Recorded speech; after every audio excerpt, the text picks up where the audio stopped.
Ce soir, un thème. Laver sa robe. Ça m'est descendu comme ça, parce que j'ai dû entendre, je crois, cette expression mal employée.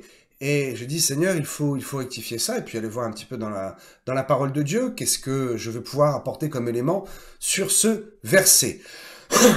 Alors, j'ai fait un montage en écrivant bien, l'Église doit laver sa robe. Ce n'est pas une option, mes amis. Il le faut. Il le faut parce que nous allons voir que cela pourra faire grincer des dents et pourra faire pleurer beaucoup d'entre nous qui possèdent une robe, qui possèdent un vêtement, mais qui ne l'ont pas lavé. Nous allons voir, c'est surtout là-dessus que nous allons voir la signification. Ok. Alors, le verset de référence, n'est-ce pas? C'est Apocalypse, chapitre 22, verset 14. Je lis pour vous, je l'ai sous les yeux. Heureux ceux qui lavent leur robe, afin d'avoir droit à l'arbre de vie et d'entrer par les portes dans la ville. C'est une prophétie qui est assez simple, finalement, à comprendre, qui est plus difficile à accomplir. Mais quand vous allez comprendre vraiment les termes profonds de cette prophétie, probablement que vous allez avoir envie, vous aussi, de l'accomplir plus profondément et d'aller laver votre propre robe. Alléluia. Bonsoir Jean-François. Donc, d'abord, je dois vous apporter une précision parce que cela peut troubler certains et quelques traductions, non pas version, mais on parle de traduction de la Bible, ont été très mal traduites pour le coup, là, vraiment. Et certaines traductions écrivent, à la place de « heureux ceux qui lavent leur robe », écrivent « heureux ceux qui observent ses commandements ». Ce n'est pas faux, mais c'est loin, très loin, Seigneur, d'être exact. Ce n'est pas seulement parce que nous observons ses commandements que nous goûterons à l'arbre de vie et nous rentrons par les portes dans la ville. Parce que les Hébreux, les grands sacrificateurs, les Lévites, essayaient au maximum de respecter et d'observer les commandements. Mais cela n'a pas suffi. Vous le savez, la suite de l'histoire, il a fallu le sang de Jésus-Christ. Donc, gardez bien ça en tête, c'est une très mauvaise traduction, parce que, un peu plus loin, bon, je vous en parlerai un peu plus loin, rapidement. Ok. Moi, je me concentre sur ce verset, qui est en fait une finalité. Et nous allons le voir, je l'ai dit en introduction, que tout au long de la Bible, nous avons de nombreuses références aux vêtements, et à laver les vêtements, à laver ses propres vêtements, pour le seul but, à chaque fois, pour être purifié. Ce n'est pas seulement pour être beau ou une question d'hygiène, non, pas du tout. Pour être purifié, et la purification ici est bien entendu, spirituelle. Un détail très important, c'est que ce chapitre 22 et ce verset 14, c'est les toutes dernières paroles, les derniers écrits, les derniers conseils, je peux dire, de Jean. C'est les derniers écrits, les dernières lettres que Jean donne pour les générations futures. Donc, nous savons que c'est très important. Le début et la fin sont très importants. Le début de la parole de Dieu, la Genèse, les quelques premiers versets sont très denses, très importants. Et les quelques derniers versets de l'Apocalypse également sont très importants. Et les deux se rejoignent. Nous avons une notion d'arbre de vie, n'est-ce pas? Nous avons la notion d'un vêtement, ce premier vêtement que Adam et Ève ont revêtu et qui est issu d'un animal qui a été dépouillé de ce vêtement, le sang, le vêtement, l'arbre de vie, il y a beaucoup de significations. Donc ce n'est pas le but ce soir de vous apporter, de faire comme un docteur de la parole, n'est-ce pas, et de vous apporter d'autres précisions qui ne seraient pas utiles pour le moment ou qui sortent du cadre. Donc, contentons-nous de rester dans le cadre. Je vous disais à peine que la traduction est vraiment importante. Attachez-vous aux bonnes traductions. Heureux ceux qui lavent leur robe et non pas ceux qui observent mes commandements. Parce que le mot, là c'est clair, c'est vraiment très facile à comprendre. Le mot grec c'est stol. Et ce stol, c'est vraiment une robe, un vêtement. Le mot laver, c'est vraiment nettoyer, purifier ses vêtements. On ne peut pas interpréter ça en disant ceux qui observent mes commandements. Observer les commandements, c'est autre chose. Bien, allons plus loin. Le mot stol, en grec, désigne plus qu'une robe. Ce n'est pas une robe quelconque. Déjà, ici, c'est intéressant. Ce n'est pas un vêtement quelconque. C'est un vêtement long, très long, qui descend vraiment jusqu'en bas, et qui n'est porté uniquement que par, tenez-vous bien, les rois, les sacrificateurs, ou les personnes de très très très haut rang, les grands dignitaires. Et j'ai une bonne nouvelle pour vous, mes amis. Nous sommes, nous, ces personnes de haut rang. Parce que le monde, le païen, ceux qui ne connaissent pas Christ, n'ont pas accès à ce fabuleux vestiaire dans lequel nous trouvons d'abord cette robe dont nous nous revêtons, cette robe blanche, nous allons voir ensuite ce que ça veut dire, et ce même vestiaire où se situe Éphésiens 6, les armes de l'esprit, n'est-ce pas? Nous y avons accès à partir du moment où nous tournons nos yeux vers Christ, où nous nous tournons vers Jésus, eh bien, lui, le roi, n'est-ce pas, nous donne en tant qu'héritier, eh bien, cet attribut, ce vêtement blanc. Vous connaissez ce chant, un vêtement blanc, une harpe d'or, c'est un vêtement glorieux et qui, à la base, lorsque nous le revêtons, eh bien, ce vêtement est blanc, puisque, nous allons le voir, il faut qu'il retourne à sa première blancheur. Il faut que nous retournions à notre premier amour dans cette fin des temps, afin, vous allez comprendre, vous commencez déjà à comprendre, d'entrer par les portes dans la ville. Il n'y a pas 50 villes, il n'y a pas 50 portes. Ok. Donc, nous avons cette robe que Christ nous donne à notre conversion, que le monde ne connaît pas, cette robe particulière qui est réservée aux rois, aux héritiers du roi et aux personnes de grande importance, aux sacrificateurs. Nous sommes, nous, n'est-ce pas, un peuple de sacrificateurs. Mais la boue du monde, la boue du péché, vient souiller cette robe. Il est très difficile de garder cette robe intacte, sinon il ne serait pas écrit « lavez votre robe. Heureux ceux qui lavent la robe. » Si elle est pure, il n'y aurait pas besoin de la laver. Si votre robe reste pure depuis votre conversion, alors il n'y a aucun péché, eh bien, ok, tant mieux. Mais je ne crois pas que ce soit possible. Même une seule pensée, même juste de passer au feu orange est un péché. Tout, quasiment tout est péché. Donc, si le sang de Jésus n'était pas venu, nous serions automatiquement condamnés pour tous ces péchés-là. Bon.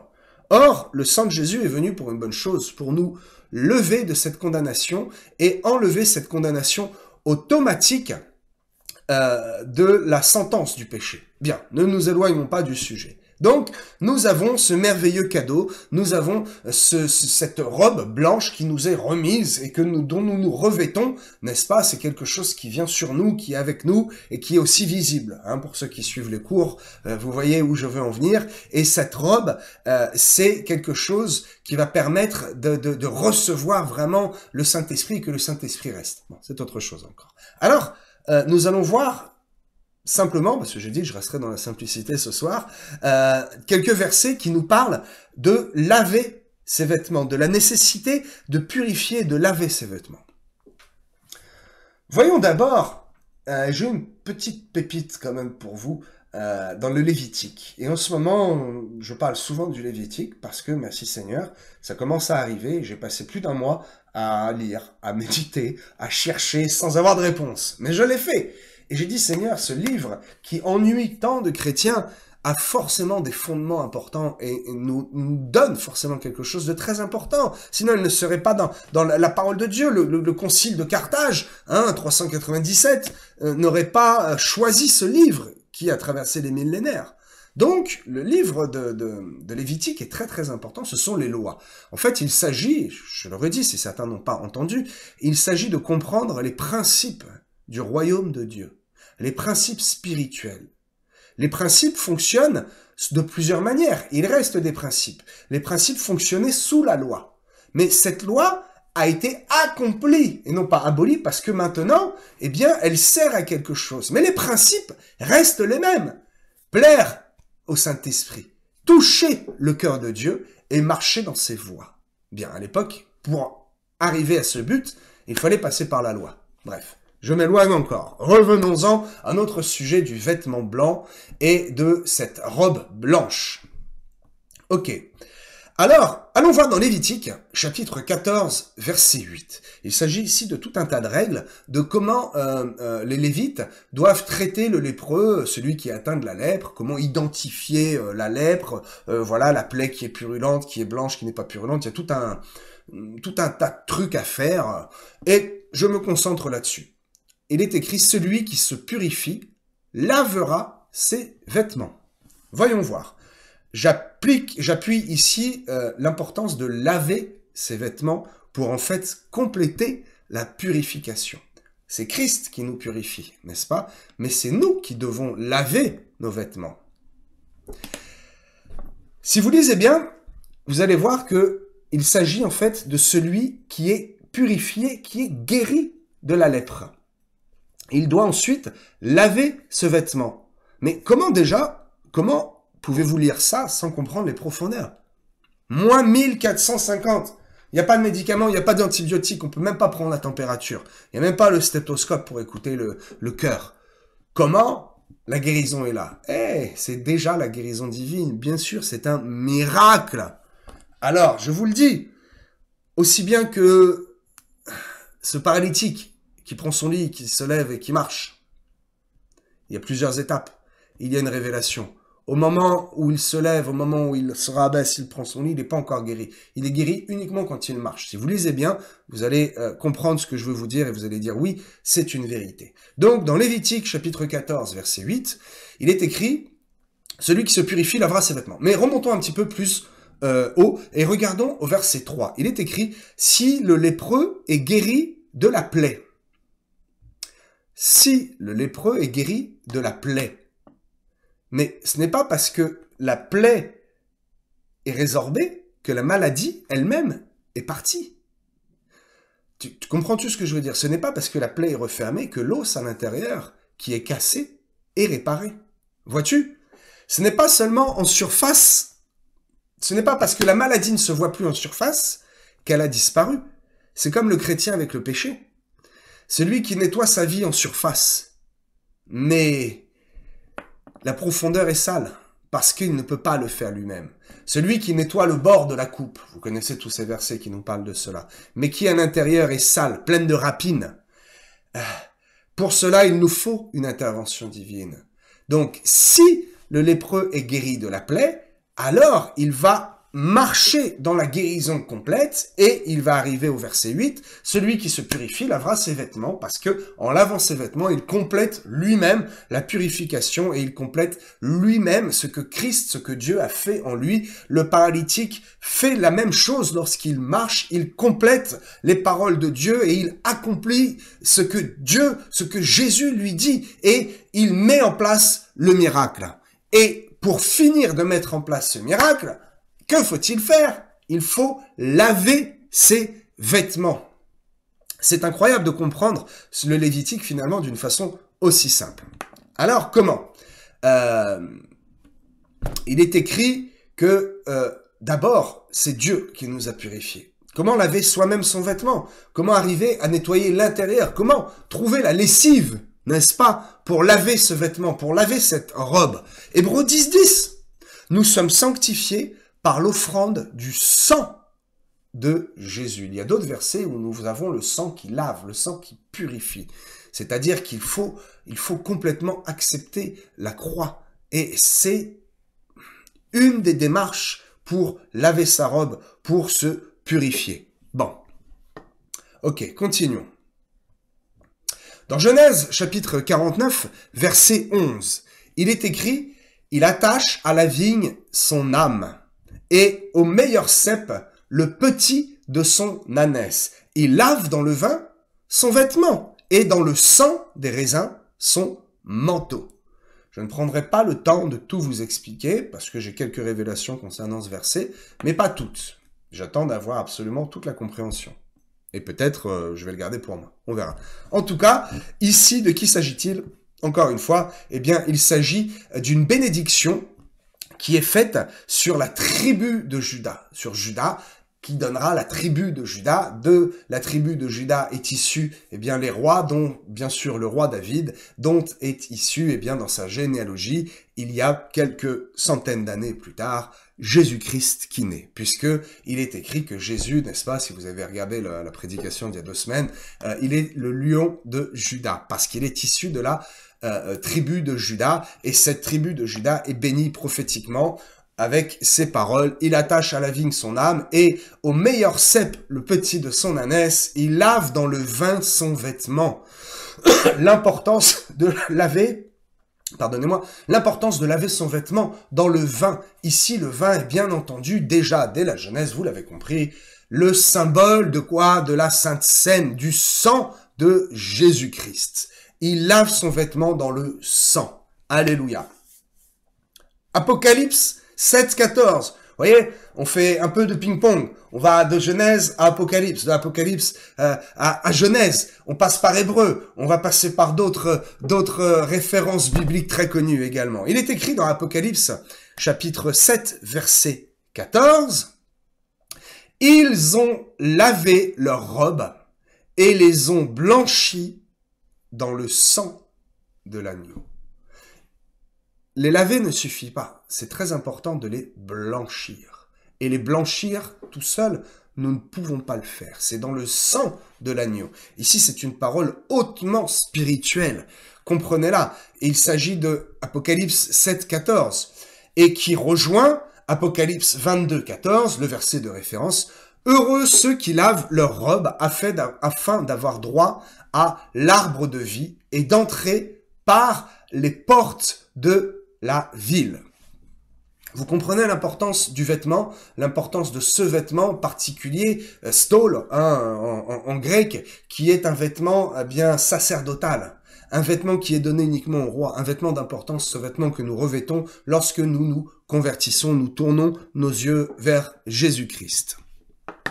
Le vêtement a un grand symbole dans la parole de Dieu. Peut-être vous ne le savez pas, je pense que si quand même. Si vous avez regardé cette prédication, les vêtements de Joseph. Vous le trouverez sur YouTube avec cette petite image. Vous tapez les vêtements de Joseph, vous trouvez l'image rapidement. Voilà, j'ai prêché dessus et j'explique la grande importance de la couleur des vêtements. C'est très très important. Le vêtement est d'abord un symbole de notre position spirituelle. Nous nous situons à un certain niveau spirituel. Vous verrez les vêtements de Joseph, voilà, comme je viens de vous le montrer. Puis ensuite, il y a une importance dans la couleur. Parce que le vêtement blanc signifie un signe de pureté cette fois, morale et bien sûr spirituelle. Un instant, voilà, pardonnez-moi. C'est un signe de pureté morale et spirituelle. On peut avoir une position spirituelle, mais ne pas marcher complètement dans la pureté. Alors en principe, si, l'un ne va pas sans l'autre. Mais je vais lire Apocalypse, chapitre 3, verset 4. Cependant, donc il s'agit de la troisième église, sur les 7 églises dites églises de l'Apocalypse, d'accord? Cependant, tu as à Sardes quelques hommes qui n'ont pas souillé leurs vêtements. Ils marcheront avec moi en vêtements blancs. Vous voyez l'importance du vêtement blanc, la pureté. Parce qu'ils en sont dignes. Celui qui vaincra sera revêtu ainsi de vêtements blancs. Je n'effacerai point son nom du livre de vie. Quelle promesse et quelle parole importante pour notre vie, n'est-ce pas? Dans Zacharie, nous avons également Zacharie chapitre 3 verset 4, cette parole où il est écrit « L'ange a pris la parole et a dit à ceux qui se tenaient devant lui, « Enlevez-lui les habits sales. » Puis il a dit à Josué, « Regarde, je t'enlève ta faute et je te mets des habits de fête. » Un peu comme lorsque Joseph reçoit la tunique de plusieurs couleurs. C'est un habit de fête, un habit digne. Il y a des étapes. Ça fait partie des cours que j'appelle aussi les étapes menant à l'onction. Ok, continuons. Une parabole très très importante. Très très très importante sur quelqu'un qui n'a pas de vêtements. Qui n'a pas, non pas seulement de vêtements blancs, mais qui n'a pas de vêtements. Matthieu 22, verset 12. Le roi entra pour voir ceux qui étaient à table. Et il aperçut là un homme qui n'avait pas revêtu un habit de noces. Il a un habit, mais ce n'est pas cette tunique, ce n'est pas cette robe, ce n'est pas cette fameuse atout que nous avons à la conversion. Il lui dit, « Mon ami, comment es-tu entré sans avoir un habit de noces ?» Cet homme eut la bouche fermée. C'est-à-dire qu'il fut incapable de s'exprimer. C'était trop tard pour s'exprimer. Ici, vous voyez bien, c'est une image et une parabole qui nous parle du jugement de condamnation. C'est trop tard. Lorsqu'on sera devant Dieu, si nous n'avons pas cette robe, je ne parle pas d'une robe propre, je vais vous expliquer ça.